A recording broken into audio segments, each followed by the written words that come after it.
ഇന്നത്തെ വീഡിയോയിൽ തമ്പനയിൽ കണ്ടപ്പോൾ തന്നെ എല്ലാവർക്കും അത്യാവശ്യം കാര്യങ്ങൾ മനസ്സിലായിട്ടുണ്ടാവും. ഞാൻ കഴിഞ്ഞ ദിവസം ഒരു കമ്മ്യൂണിറ്റി പോസ്റ്റ് ഇട്ടിട്ടുണ്ടായിരുന്നു. കാര്യം വേറൊന്നുമല്ല, ഞാൻ കുറച്ച് ദിവസമായിട്ട് കുറച്ച് പ്രൊഡക്റ്റിൻ്റെ റിവ്യൂസൊക്കെ കാണിക്കുന്നുണ്ട്. അപ്പോൾ ഞാൻ എൻ്റെ സ്വന്തം പൈസ മുടക്കി ഞാൻ വാങ്ങിയിട്ട് എൻ്റേതായ അഭിപ്രായമാണ് ഞാൻ വീഡിയോയിൽ പറയുന്നത് കേട്ടോ. അപ്പോൾ അല്ലാതെ എനിക്കതൊരു പ്രൊമോഷൻ വീഡിയോയോ ഒന്നുമല്ല. അപ്പോൾ കുറേ നാളെയും നമ്മൾ വ്ളോഗ് ചെയ്യണു, ഒരു 3-4 വർഷമായിട്ട് വ്ളോഗ് ചെയ്യുന്നു. അതിലൊരു ഉയർച്ചയില്ല. അതുതന്നെയല്ല, വ്ളോഗിന് ഒരുപാട് കാര്യങ്ങളുണ്ട്. അതൊന്നും എൻ്റെ ഭാഗത്തു നിന്നില്ല. ഞാൻ തന്നെത്താനെ ഒരു വീഡിയോ ചെയ്യുന്ന ഒരാളാണ്. അപ്പോൾ അതിൻ്റേതായ പോരായ്മകൾ എനിക്കുണ്ട്. എൻ്റെ പോരായ്മകൾ എന്താണെന്നുള്ളതും എനിക്കറിയാം. അതൊന്നുമല്ല ഇവിടുത്തെ വിഷയം. കഴിഞ്ഞ കുറച്ച് ദിവസങ്ങളായിട്ട് എൻ്റെ വീഡിയോയുടെ താഴെ, അതായത് ഒരു കമൻറ്റിൻ്റെ താഴെയാണ് ആൾ വന്ന് കമൻറ്റ് ഇടുക. അതായത് പെട്ടെന്ന് നമ്മൾ ആ കമൻറ്റ് ശ്രദ്ധിച്ചെന്ന് വരികയില്ല. പക്ഷേ കഴിഞ്ഞ ദിവസം ഞാൻ ആ കമൻറ്റ് കണ്ടപ്പോൾ ഞാനതിന് റിയാക്ട് ചെയ്തു. കഴിഞ്ഞ ദിവസം ഞാനൊരു മുട്ടയുടെ വീഡിയോ ഇട്ടിട്ടുണ്ടായിരുന്നു. മുട്ടയുടെ ടിപ്സാണ്. അതിൻ്റെ ടൈറ്റിലിൽ തന്നെ ഞാൻ കൊടുത്തിട്ടുണ്ട്, മുട്ട പൊള്ളിക്കുമ്പം അതായത് ഒരുപാട് അങ്ങനെ അടർന്ന് പോരാണ്ടിരിക്കാനുള്ള ടിപ്സ് ആണെന്നുള്ള രീതിയിലാണ് ഞാൻ ആ വീഡിയോ ചെയ്തേക്കുന്നത്. നിങ്ങൾക്ക് കാണുമ്പോൾ അത് മനസ്സിലാവും. അതിൻ്റെ താഴെ ഒരു മുട്ട പുഴുങ്ങാൻ എല്ലാവർക്കും അറിയില്ല എന്നുള്ള രീതിയിലൊരു കമൻറ്റ് വന്നു. അതിന് ഞാൻ റിയാക്ട് ചെയ്തു. മുട്ട പുഴുങ്ങാനല്ല ഞാൻ അതിനകത്ത് പറഞ്ഞേക്കുന്നത്. മുട്ട പുഴുങ്ങാൻ എല്ലാവർക്കും അറിയാം. പക്ഷേ മുട്ട പൊളിക്കുമ്പോൾ അതിനകത്തുള്ള ടിപ്സാണ് ഞാൻ പറഞ്ഞിരിക്കുന്നത്. നിങ്ങൾക്ക് വീഡിയോ ഒന്ന് ജസ്റ്റ് ഒന്ന് കണ്ടാൽ മനസ്സിലാവും. അപ്പോൾ ഈ വ്യക്തി, ഞാൻ കഴിഞ്ഞ ദിവസമൊക്കെ കമൻറ്റ് നോക്കിയപ്പം ഓരോ വീഡിയോയുടെ കമൻറ്റിൻ്റെ, അതായത് ആരെങ്കിലും കമൻറ്റ് ഇട്ട് അതിൻ്റെ ആ കമൻറ്റിൻ്റെ താഴെ വന്നിട്ടാണ് കമൻറ്റ് ഇടുക. അപ്പോൾ നമ്മുടെ കൺമുന്നിൽ പെട്ടെന്ന് മനസ്സിലാവിയല്ലോ. അപ്പോൾ ആളുടെ പേരും കമൻറ്റും ഞാനിവിടെ കൊടുക്കുന്നുണ്ട്. സ്ക്രീൻ ഞാൻ കൊടുത്ത മറുപടിയും ഞാനിവിടെ കൊടുക്കുന്നുണ്ട് കേട്ടോ. അപ്പോൾ പറഞ്ഞു വന്നത് വേറൊന്നുമല്ല, ആൾ വീണ്ടും റിയാക്ട് ചെയ്തപ്പോൾ ഞാൻ എടുത്ത് ഞാൻ സ്ക്രീൻഷോട്ട് എടുത്ത് കമ്മ്യൂണിറ്റി ടാബ് ഇട്ടു. കമ്മ്യൂണിറ്റി ടാബ് ഇട്ടപ്പം ഇവരെനിക്ക് തന്നിരിക്കുന്ന ഒരു മറുപടി ഞാനിവിടെ വായിക്കാം. തിളക്കല്ലേ മോളെ, അധികം തിളച്ചാൽ അടുപ്പി പോകും. അതായത് അടുപ്പി പോകുന്നത് എപ്പോഴാണെന്ന് എല്ലാവർക്കും അറിയാമല്ലോ. നമ്മളെല്ലാവരും മരിച്ച ശേഷം അതാണ് പുള്ളിക്കാരി ഉദ്ദേശിച്ചേക്കണമെന്ന് തോന്നുന്നു. എന്തായാലും എൻ്റെ മരണം പുള്ളിക്കാരി ആഗ്രഹിക്കുന്നുണ്ടെന്നുള്ള കാര്യം വ്യക്തമായി. എന്തായാലും ചേച്ചിയുടെ ആഗ്രഹം നടക്കുമെന്ന് എനിക്കറിയത്തില്ല. ദൈവമാണ് അതൊക്കെ തീരുമാനിക്കുന്നത്. പിന്നെ എനിക്ക് മരിക്കാൻ വലിയ പേടിയുള്ള ആളൊന്നുമല്ല. എനിക്ക് ജീവിക്കണമെന്നും വലിയ താല്പര്യമില്ലാത്ത ആളാണ്. 2 മക്കളുള്ളത് കൊണ്ട് മുന്നോട്ട് പോകുന്നു എന്ന് മാത്രമേ ഉള്ളൂ. അപ്പോൾ എന്തായാലും ചേച്ചിയുടെ പ്രാർത്ഥനയാണോ ഇനിയിപ്പോൾ എൻ്റെ പ്രാർത്ഥനയാണോ ദൈവം കേൾക്കാമെന്നറിയില്ല. ആരുടെ ആഗ്രഹമായിരിക്കും ആദ്യം നടത്തുക എന്നും അറിയില്ല കേട്ടോ. എന്തായാലും ഞാൻ മറ്റുള്ളവരുടെ മരണമൊന്നും ആഗ്രഹിക്കുന്ന വ്യക്തിയല്ല. അത്രയ്ക്ക് വലിയ ദുഷിച്ച മനസ്സൊന്നും എനിക്കില്ല. പിന്നെ അടുത്ത വാക്കെന്ന് പറഞ്ഞാൽ, ആദ്യകാലത്തെ കുറച്ച് വീഡിയോയിൽ കണ്ടിരുന്നു ആളുകളെ കുറേ കുറ്റം പറഞ്ഞുകൊണ്ട്. അതുകൊണ്ട് വീഡിയോ കാണുന്നത് ഞാൻ നിർത്തി. ഞാനൊന്ന് ചോദിച്ചോട്ടെ, എൻ്റെ ഏത് വീഡിയോയിൽ ആരെ കുറ്റം പറഞ്ഞിട്ടാണ് നിങ്ങൾ പറഞ്ഞിരിക്കുന്നതെന്ന് എനിക്കറിയില്ല. ആ വീഡിയോയുടെ ലിങ്ക് ഒന്ന് താഴെ കമൻറ്റ് ഇട്ടാൽ നല്ലതായിരിക്കും. പിന്നെ നിങ്ങളെപ്പോലെ നെഗറ്റീവ് കമൻറ്റ് ഇട്ട് എനിക്കിട്ട് കുത്താൻ വന്നു കഴിഞ്ഞാൽ ഞാൻ അത് വീഡിയോയിൽ പറയാറുണ്ട്. അല്ലാണ്ട് ഏത് വീഡിയോയിലാണ് സുഹൃത്തെ ഞാൻ കുറ്റം പറഞ്ഞതെന്നൊന്ന് പറഞ്ഞാൽ കൊള്ളായിരുന്നു കേട്ടോ. പിന്നെ എൻ്റെ വീഡിയോ കാണുന്നില്ലാത്ത ഒരാൾ എങ്ങനെ എൻ്റെ വീഡിയോയുടെ താഴെ വന്ന് ഇങ്ങനെ കമൻറ്റ് ഇടണമെന്ന് എനിക്ക് മനസ്സിലായില്ല. പിന്നെ അടുത്ത് പറഞ്ഞേക്കണേ, യൂട്യൂബിൽ വീഡിയോ ചെയ്യുമ്പോൾ നെഗറ്റീവും പോസിറ്റീവും കമൻറ്റ്സ് ഉണ്ടാവും. വ്യൂവേഴ്സിനോട് മര്യാദയ്ക്ക് ബിഹേവ് ചെയ്യാൻ കൂടി പഠിക്കുക, ഓക്കെ എന്നാണ് പറഞ്ഞേക്കണേ. അതായത് യൂട്യൂബിൽ വീഡിയോ ഇടുമ്പം നെഗറ്റീവും പോസിറ്റീവും ഒക്കെ ഉണ്ടാവും, അതെനിക്കും അറിയാം. പക്ഷേ ചേച്ചിക്ക് എന്തും പറയാനുള്ള ഒരു ഇതല്ല കമൻറ്റ് ബോക്സ്. ചേച്ചി നെഗറ്റീവ് ഇട്ട് കഴിഞ്ഞാൽ എനിക്കത് ഇഷ്ടപ്പെടാത്ത കാര്യമാണ്, ഞാൻ റിയാക്ട് ചെയ്തെന്നിരിക്കും. അതും ഉൾക്കൊള്ളാൻ ചേച്ചിക്കും കഴിയണം, ഓക്കെ. പിന്നെ എൻ്റെ വ്യൂവേഴ്സിനോട് ഞാൻ മര്യാദയ്ക്ക് തന്നെയാണ് പെരുമാറുന്നത്. മര്യാദയ്ക്ക് ഇങ്ങോട്ട് പെരുമാറുന്ന ആൾക്കാരോടല്ലേ മര്യാദ അങ്ങോട്ട് കാണിക്കേണ്ട ആവശ്യമുള്ളൂ. നീ എന്ത് വീഡിയോ ആണ് ചെയ്യുന്നത്? ഈ ചോറും കറിയും വെക്കണ വീഡിയോയും പിന്നെ മീഷോയിൽ നിന്നും കുറേ പ്രൊഡക്റ്റിൻ്റെ പ്രൊമോഷനും അല്ല ചെയ്യണേന്ന്. പിന്നെ ഞാൻ എന്ത് വീഡിയോ ചേച്ചി ചെയ്യേണ്ടത്? വ്ളോഗിൻ്റെ ചാനലിൽ വ്ളോഗും, അതായത് എൻ്റെ വീട്ടിലെ കാര്യങ്ങളും, പിന്നെ ഞാൻ കുറച്ച് പ്രൊഡക്റ്റ്, ഞാനത് പൈസ, ഒരു പ്രൊമോഷൻ വീഡിയോ അല്ല ഞാൻ ചെയ്യുന്നത്. ഞാൻ എൻ്റെ പൈസ കൊടുത്ത് ഞാൻ വാങ്ങിച്ച പ്രൊഡക്റ്റിൻ്റെ എൻ്റേതായ അഭിപ്രായം ഞാൻ വീഡിയോയിൽ കാണിക്കുന്നു. അത് താല്പര്യമുള്ളവർക്ക് അത് ചെക്ക് ചെയ്ത് നോക്കാം. ആരും നിർബന്ധിക്കണമില്ല, വാങ്ങിക്കാൻ പറയണമില്ല. പിന്നെ എൻ്റെ ചാനലിൽ എൻ്റെ ഇഷ്ടത്തിനല്ലാണ്ട് ചേച്ചിയുടെ ഇഷ്ടത്തിന് വീഡിയോ ചെയ്യാൻ പറ്റുമോ? ചേച്ചി ഉദ്ദേശിക്കുന്ന കണ്ടൻറ്റൊക്കെ, ചേച്ചിക്ക് ഒരു ചാനലുണ്ടല്ലോ, ഒരു 10-12 വർഷമായിട്ട് ക്രിയേറ്റ് ചെയ്തേക്കണ ഐഡിയ അല്ലേ ഇത്? നെഗറ്റീവ് കമൻറ്റ് ഇടാൻ മാത്രമായിട്ട് ക്രിയേറ്റ് ചെയ്യാണ്ട് അതിനകത്തൊരു വീഡിയോ ഒക്കെ ക്രിയേറ്റ് ചെയ്തിട്ട് നോക്ക്. അപ്പോൾ അറിയാം എൻ്റെ വിഷമം എന്നാന്നുള്ളത് കേട്ടോ. പിന്നെ എൻ്റെ ചാനലിൽ ഇടുന്ന വീഡിയോസ് അത് എൻ്റെ ഇഷ്ടത്തിന് തന്നെയാണ്. നല്ല കണ്ടൻറ്റുകളിട്ട് വീഡിയോ ചെയ്യുന്ന എത്രയോ പേരുണ്ട്, അവർക്കൊന്നും ഇത്ര അഹങ്കാരമില്ല. താനൊരു ദാദ ആണല്ലോ. ഞാനാണോ ദാദ അതോ ചേച്ചിയാണോ ദാദാന്ന് ചേച്ചി സ്വയം ഒന്ന് ചിന്തിച്ച് നോക്ക്. എൻ്റെ വീഡിയോയുടെ താഴെ വന്ന് കമൻറ്റ് ഇട്ടിട്ട് എന്നെ ഇറിറ്റേറ്റ് ചെയ്തിട്ട് ഞാൻ റിപ്ലൈ തന്നപ്പോൾ ഞാൻ ദാദായായി, അഹങ്കാരിയായി. പിന്നെ ഈ നല്ല കണ്ടൻറ്റ് എന്ന് ചേച്ചി ഉദ്ദേശിക്കുന്നത് എന്താണെന്നുള്ളത് എനിക്ക് മനസ്സിലായില്ല. ഒന്ന് പറഞ്ഞാൽ തന്നാൽ മതിയാകും കേട്ടോ. ഇനിയിപ്പോൾ നമ്മൾ നല്ല കണ്ടൻറ്റ് എന്താണെന്നുള്ളത്, ചേച്ചി ഉദ്ദേശിക്കുന്ന കണ്ടൻറ്റൊന്നും എനിക്ക് ചെയ്യാനും ഉദ്ദേശമില്ല. അതും ഒരു വശം. താല്പര്യം ഉണ്ടെങ്കിൽ ചേച്ചി തന്നെത്താനൊരു യൂട്യൂബ് ചാനൽ തുടങ്ങി സ്വന്തമായിട്ട് വീഡിയോ ഇട്ട് ഇതിൻ്റെയൊക്കെ ആൻസർ ചേച്ചി സ്വയം ഉണ്ടാക്കുക കേട്ടോ.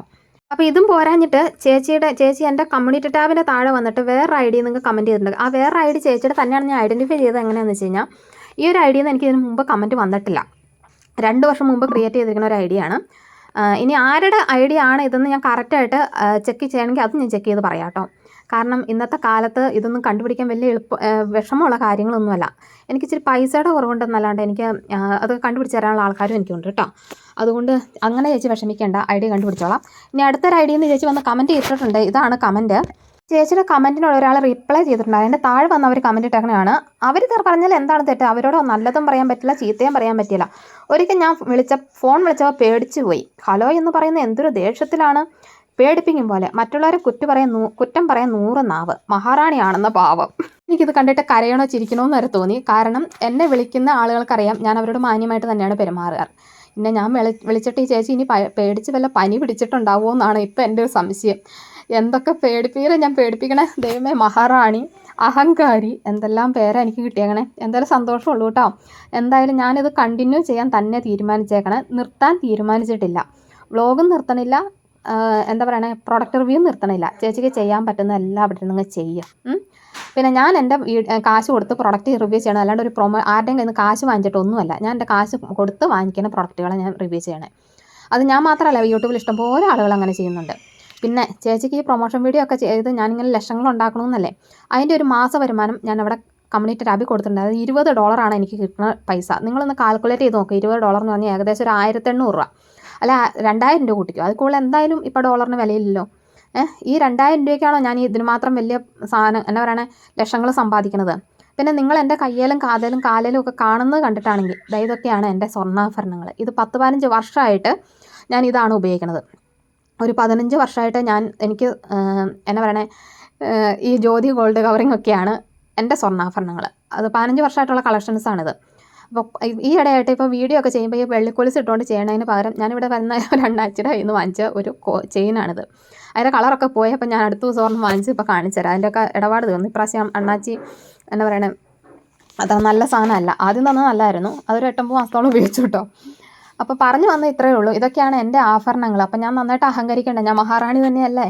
ഇത്രയും ആഭരണങ്ങളുണ്ട്. അതുപോലെ തന്നെ പൈസയാണെങ്കിൽ കെട്ട് കണക്കിനെ ഇരിക്കണേ. അതുകൊണ്ട് എന്താ പറയണേ, നമ്മളൊക്കെ ഉണ്ടല്ലോ ജീവിക്കാൻ വേണ്ടിയിട്ട് തന്നെ ജീവിക്കണം. പക്ഷെ ഒരു പരിധിക്കുള്ളിൽ നമ്മളെക്കൊണ്ട് പറയാണ്ടിരിക്കണം. എന്താണെന്ന് വെച്ച് കഴിഞ്ഞാൽ ചിലർ ഉള്ളതെല്ലാം തുറന്ന് പറഞ്ഞിട്ട് ജീവിക്കുന്ന ആൾക്കാരുണ്ട്. അതിൻ്റേതായ ഭവിഷ്യത്ത് അവർക്കുണ്ട് താനും.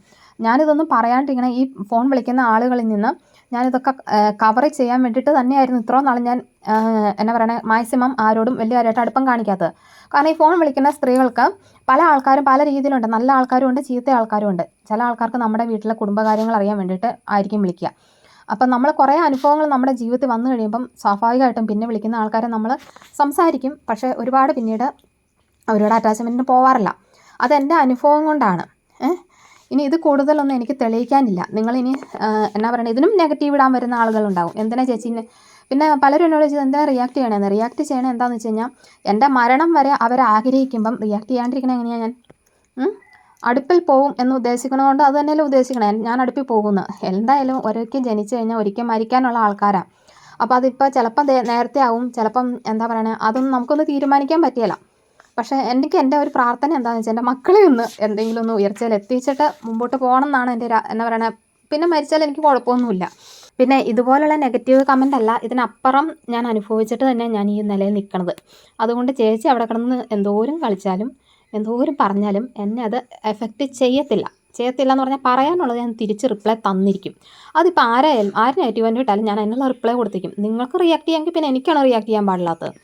അതുമാത്രമേ ഉള്ളൂ. അന്നോർത്ത് ഞാൻ ഇതിൻ്റെ പേരിൽ ആത്മഹത്യ ചെയ്യാനൊന്നും പോകുന്നില്ല എന്നും കൂടെ ചേച്ചിയോടൊന്ന് അറിയിക്കട്ടെ. പിന്നെ ദൈവം വിളിച്ചാൽ ഞാൻ എന്തായാലും പോകാണ്ടിരിക്കാൻ പറ്റില്ലല്ലോ. ആ ഒരു സമയം എന്തായാലും എല്ലാവർക്കും ഉള്ളതാണ്, എനിക്ക് മാത്രമല്ല. എന്തായാലും ഞാൻ ഇത്രേ ആഗ്രഹമുള്ളൂ, ആരും ആ ഒരു സ്റ്റേജിലേക്ക് പോകരുതെന്ന്. കാരണം 2 മക്കളുള്ള ഞാൻ ചാവണം എന്ന് ആഗ്രഹിക്കുന്ന ചേച്ചിയുടെ മനസ്സുണ്ടല്ലോ, ഇത്രയും പുണ്യമായിട്ടുള്ളൊരു മനസ്സുള്ള ചേച്ചി ചേച്ചിക്ക് എന്നും നന്മകൾ തന്നെ വരട്ടെ കേട്ടോ. അപ്പോൾ മിനി ചേച്ചി എന്നാണ് പേര് ഞാനിതുവരെ പറഞ്ഞില്ലല്ലേ. മിനി രാജൻ എന്നങ്ങാണ്ട് അതിൻ്റെ അക്കൗണ്ടിൻ്റെ പേര് കേട്ടോ. ഒരു 12 വർഷം മുമ്പ് അങ്ങോട്ട് ക്രിയേറ്റ് ചെയ്ത അക്കൗണ്ടാണ്. പക്ഷേ പുള്ളിക്കാരി ഇപ്പോഴാണ് ഈ പ്രൊഡക്റ്റ് റിവ്യൂ ചെയ്തപ്പോൾ പുള്ളിക്കാരുടെ വിചാരം ഞാൻ അതിൻ്റെ ലക്ഷങ്ങൾ ഉണ്ടാക്കണു എന്നാണ്. ഇനി അഥവാ ലക്ഷങ്ങൾ ഉണ്ടാക്കിയാലും ചേച്ചിക്ക് എന്തിൻ്റെ കേടാ എനിക്കറിയാൻ വേണ്ടിയിട്ടിരിക്കുക. ഞാൻ അധ്വാനിച്ച് ഉണ്ടാക്കണ കാശ് കണ്ട് കൊതിക്കാണ്ട് അവനവന് സ്വന്തമായിട്ട് അധ്വാനിച്ച് 10 രൂപ ഉണ്ടാക്കാൻ നോക്ക്.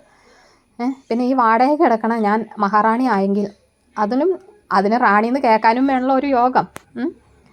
ഓക്കെ, ഇച്ചിരി അഹങ്കാരമൊക്കെ ഉള്ളത് നല്ലത് ചേച്ചി. കാരണം നിങ്ങളെപ്പോലുള്ളവരുടെ അടുത്ത് പിടിച്ച് നിൽക്കണമെങ്കിൽ ഇച്ചിരി അഹങ്കാരി ആയാലേ പറ്റുള്ളൂ. അപ്പോൾ ഇത്രയും പറഞ്ഞത് ഇത്രയെങ്കിലും എനിക്ക് പറയണം തോന്നി, അത്രയും പറഞ്ഞു എന്ന് മാത്രം. അതെന്താണെന്ന് വെച്ച് കഴിഞ്ഞാൽ ഞാൻ എന്നെ സ്നേഹിക്കുന്നതുകൊണ്ടാണ്. ഞാൻ എന്നെ സ്നേഹിച്ച് തുടങ്ങിയത് മുതൽ എന്താണെന്നറിയോ, അനാവശ്യമായിട്ടുള്ള ആര് എന്നെ എതിർക്കാൻ വന്നാലും ഞാൻ നല്ല രീതിയിൽ റിയാക്ട് ചെയ്യും. അതിപ്പോൾ ആരായാലും. അതിനിപ്പോൾ ഭയങ്കരിയെന്നോ അഹങ്കാരിയെന്നോ അല്ലെങ്കിൽ കൊള്ളില്ലാത്തവളെന്നോ എന്ത് പേര് നിങ്ങൾക്ക് വിളിച്ചാൽ ഞാൻ ജീവിക്കാനുള്ള ഞാൻ മുമ്പോട്ട് പോവുകയും ചെയ്യും. ഓക്കെ. അപ്പോൾ ഇത്രയൊക്കെ ഉള്ളൂ. നമ്മുടെ നല്ല നല്ല വ്യൂവേഴ്സ് ഉണ്ട്, എനിക്ക് ഒരുപാട് പേര് നല്ല വ്യൂവേഴ്സ് ഉണ്ട്. അവരോട് എനിക്ക് എന്നും നന്ദിയും കടപ്പാടും മാത്രമേ ഉള്ളൂ. പിന്നെ ഞാൻ പറഞ്ഞില്ലേ, എൻ്റെ ഡ്രസ്സിനെ കുറിച്ച് അതുപോലെ തന്നെ ഞാൻ കഴിക്കുന്ന ഭക്ഷണത്തെക്കുറിച്ചൊക്കെ കുറ്റം പറയാൻ വരുന്ന ആളുകളെ കൂടെ ഒക്കെ ഞാൻ റിയാക്ട് ചെയ്തിട്ടുണ്ട്.